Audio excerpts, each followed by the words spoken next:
పౌర సమాజం అంతా ఒక్కసారి ఉక్కబడ్డ ఘటన అయితే జరిగింది. సో దాని గురించి ఏం చెప్తారు? అంటే హిట్ మా హిట్ అంటారు దాని పని.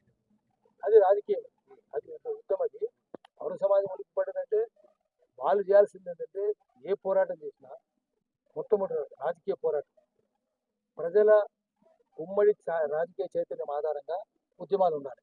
ప్రజల మధ్య సంఘీభావం ఆధారంగా పోరాటాలు ఉండాలి.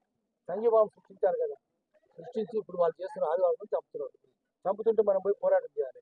పోరాటం చేయాలంటే పౌర సమాజం అంతా కదలాలి కదా, మరి కదలలేదు కదా. పౌర సమాజం కదలినప్పుడు ఏదైనా విజయవంతం కాదు. పౌర సమాజమే ముందుకు పోవాలి. అందుకని ఏంటంటే వాళ్ళు కూడా వాళ్ళ ఎత్తుగడలు మార్చుకోవాలి. వ్యూహం మార్చుకోవాలంటే, వ్యూహం అంటే వాళ్ళ అంతిమలక్ష్యం శ్రమజీవులు రాజ్యం తేవాలి. కానీ ఎత్తుగడలు అంటే దాన్ని చేరే మార్గాలు మార్చుకోవాలంటే సిపిఎం శ్రామిక వర్గ నేతృత్వం కోసం పనిచేసేవాళ్ళు, శ్రామిక వర్గ పాలన కోసం పనిచేసేవాళ్ళు, వాళ్ళందరూ ఏకం చేయాలి.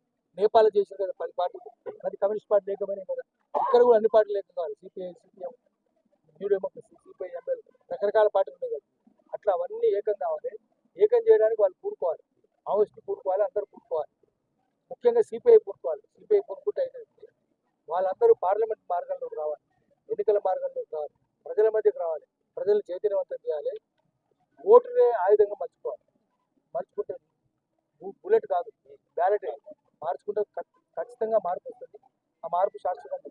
అంటే కేంద్ర ప్రభుత్వం ఒక డేట్ అనే టార్గెట్ పెట్టుకుని ఈ విధంగా చేసినా కేంద్ర ప్రభుత్వం చేసే సమంజసం ఇంకా అన్యాయం చేస్తున్నారు.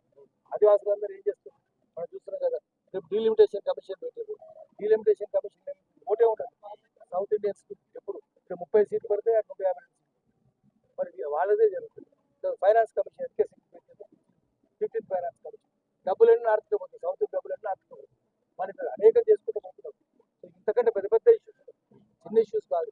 అసలు పోడు మీకు ఏ ప్రభుత్వమైనా, కాంగ్రెస్ కావచ్చు, బీజేపీ కావచ్చు, టీఆర్ఎస్ కావచ్చు, పోడు పేరు మీద రైతులంతా ఆదివాసులను తరిపేస్తుంది కదా. అదే ఒక పార్టీ అని కాదు, అన్ని పార్టీలు అట్లే ఉన్నాయి.